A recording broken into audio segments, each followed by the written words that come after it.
Hello, 225. I changed the time to 12:30. I'm hoping that gets a couple more people up and out of bed and watching this thing. Who's online right now?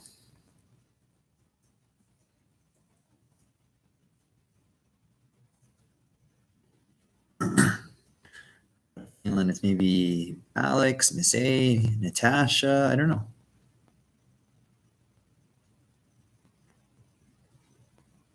I know we got one person watching.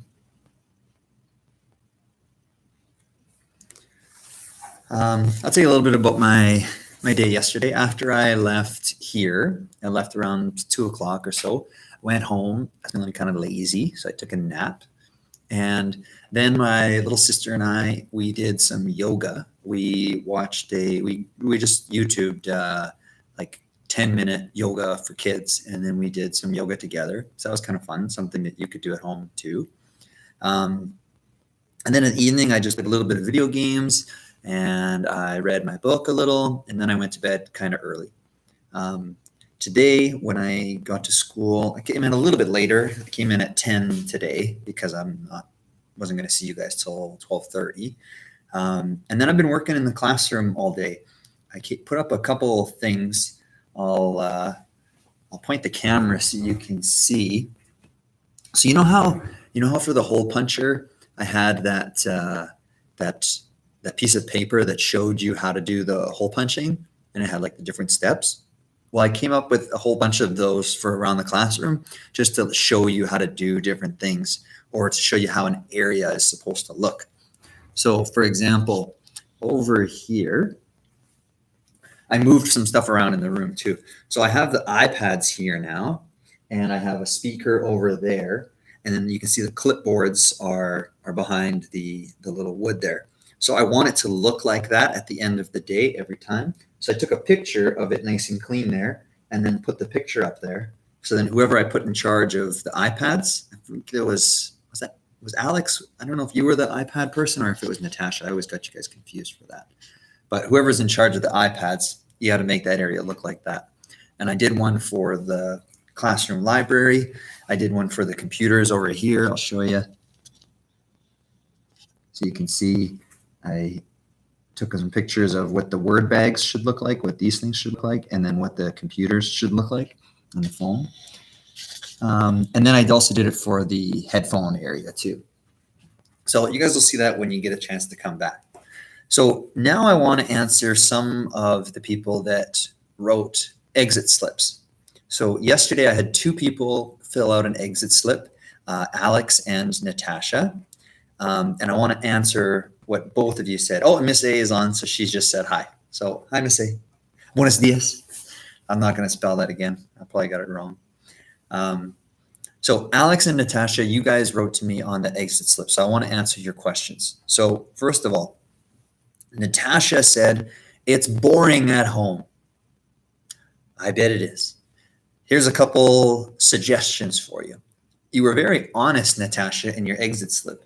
You told me that you didn't do any exercise, you didn't do any quiet time, and you didn't do any academic screen time.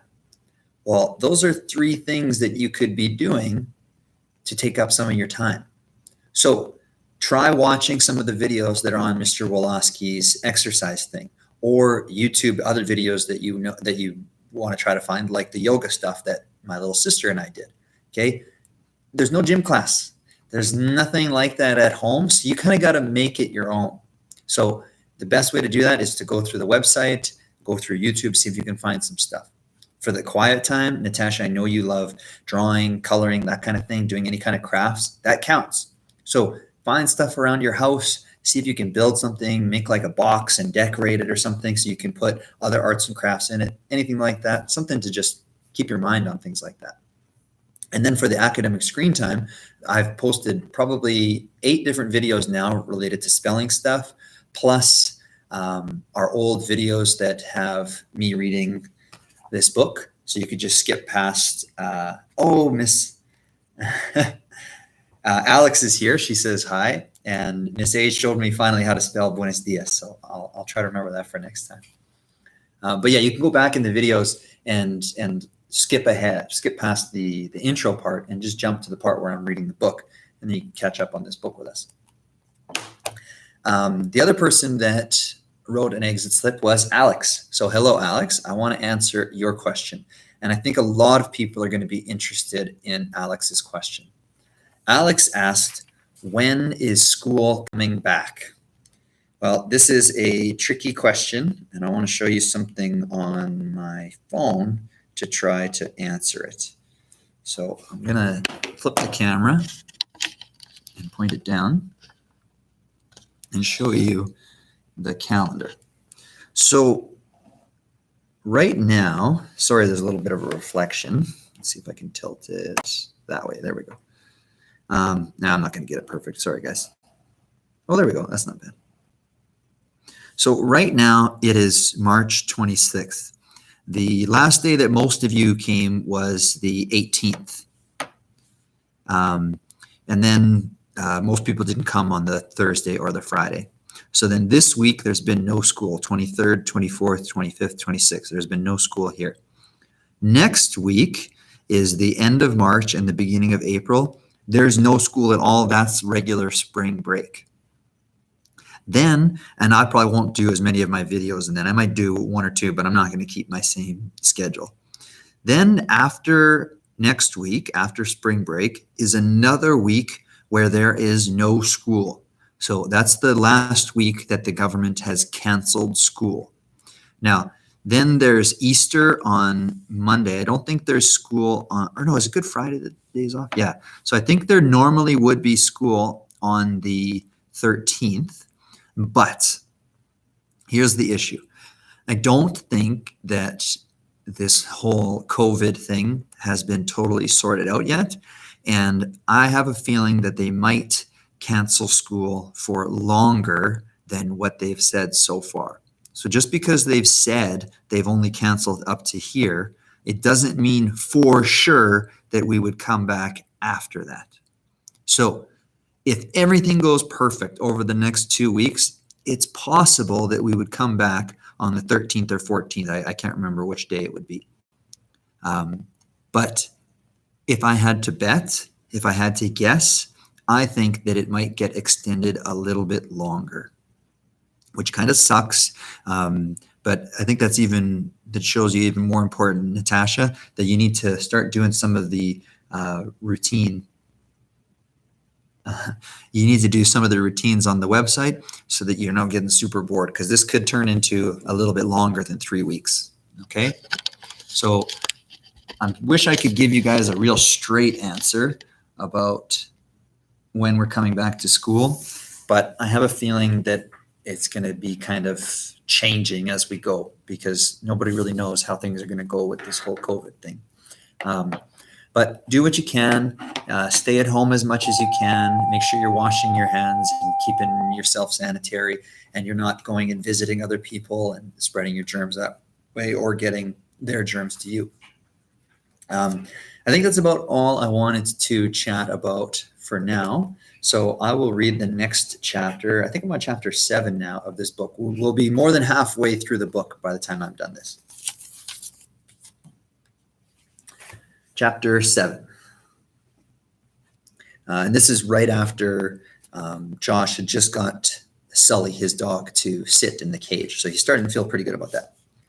Chapter 7. I felt pretty good until I got back to the training room. Travis was standing right outside the door. "Hey, Gillick," he said.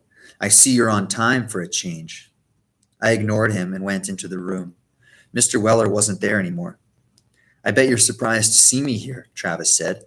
He had followed me inside and was standing close to me. He liked to stand close to people. He thought it scared them.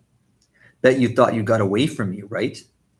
The best thing about getting out of the group home was getting away from Travis.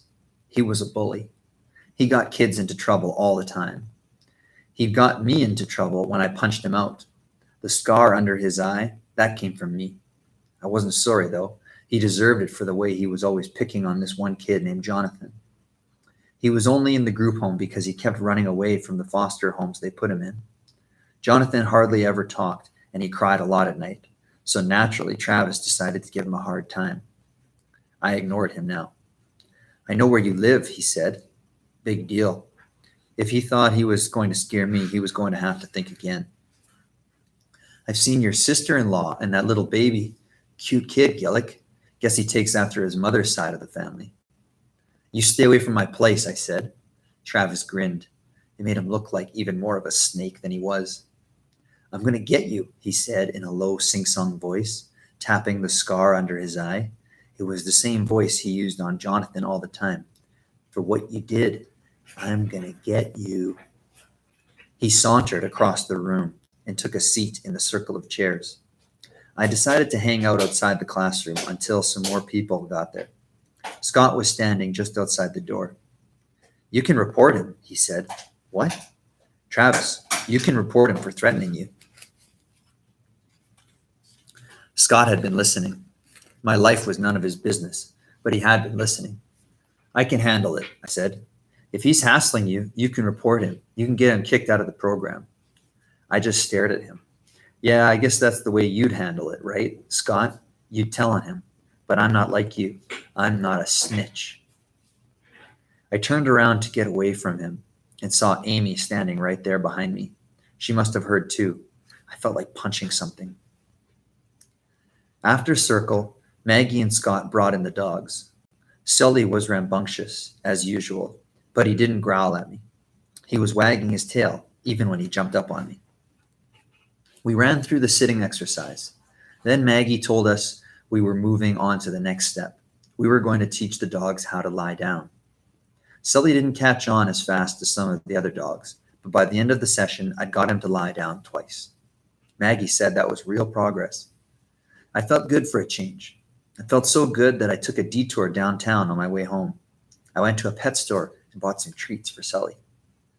That meant I got home later than I was supposed to. Miranda was in the kitchen working on supper. I thought maybe she'd apologize to me, but she didn't. Instead, she said, "You're late. I was about to call Andrew at work. I had to make a stop. You're supposed to come right home." I couldn't believe it. She had accused me of something she knew I hadn't done, and she still wasn't apologizing to me. Instead, she was mad at me all over again. Clean up the living room. I didn't move. Clean up the living room, Josh, she said again. No way. She wasn't going to boss me around. I turned and walked out the door. I stayed out as long as I could, which wasn't that long. Andrew had told me when I went to live with him that I was supposed to be home by 9 o'clock every night. He said if I wasn't home, he would call my youth worker, and if he did that, I'd be in trouble again. The building Andrew lives in has a front entrance and a back entrance. Usually, I go to the front way, but I didn't that night because when I got close to it, I saw that Daryl and a bunch of his friends were hanging around the door, hassling everyone who went in or out. I wasn't in the mood for that. I decided to go in the back way. It's a good thing I did because when I got to the back of the building, I saw it, my box, with my name on it and my stuff in it, sitting right there on the ground next to the dumpster. I grabbed it and carried it upstairs. When I got to the apartment, Miranda was sitting at the dining room table, clipping recipes out of a magazine and pasting them into a big binder. Digby was asleep in the bedroom. Miranda looked at the box and then at me. You're lucky you found it before the garbage truck got it, Miranda said. I warned you, if you keep leaving your stuff lying around, I'm going to throw it out. If you touch my stuff again, I told her, you'll be sorry. Don't talk to me like that, Josh. How would you like it if people did whatever they wanted with your stuff, I said. I picked up the mug that was sitting in front of her, her special mug that no one was supposed to ever touch. Put that down, she said. I raised it over my head. Boy, I was just aching to bounce it off the wall and watch it smash into 1,000 pieces. Put it down, Josh. I stared at her. Then I slammed it down on the table. It didn't break. I flopped onto the couch where I wouldn't have to look at her and turned on the TV. When she told me to do my homework, I turned it up louder. She got up and went into the bedroom. I heard her crying. She must have called Andrew because when he came home, he didn't stop to talk to me. He went right into the bedroom. Maybe 10 minutes later, he came out again. You want to tell me your side? He said. She threw my stuff out again. She has no right touching my stuff, Andrew. You're supposed to keep your stuff put away, he shook his head. Come on, Josh, you made her cry. She started it, I said. She always starts it. That's your big line, huh?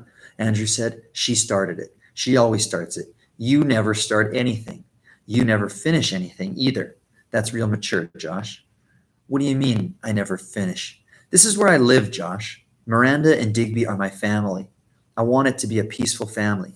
That means everybody, including you, has to live by the rules. If you make Miranda cry one more time, you're going to have to find someplace else to live. You hear me, Josh? His face was all red and his hands were fists. I couldn't remember the last time I had seen Andrew so angry.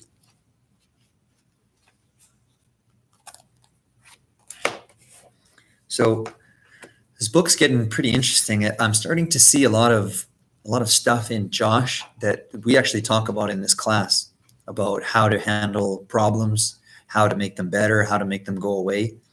To me, it seems like Josh is making some pretty poor choices when he gets into a conflict. He always escalates it when somebody might be starting it, but he never really says anything to bring it down. He never does anything to help out Miranda or calm her down. When Travis is being a real jerk, I think the best way to handle it is to do what Scott said, to say something about it and deal with it properly. Let Mr. Weller deal with it. I'm guessing that's why the book is called Snitch, because Josh thinks that it's being a snitch to deal with any problem in a way with adults or getting help. He wants to deal with it in his own way, but when he deals with it his own way, it kind of gets him into more trouble. So that kind of sounds like a lot of you guys sometimes. That's what we talked about at the beginning of the year and what our plan was to work on some things. So kind of interesting. As we keep reading the book, maybe try thinking about yourself and if there's anything in Josh that's maybe in you. I think that's it for today. We got 3 people watching, Alex, Miss A, and maybe Natasha. So I'm going to say goodbye now.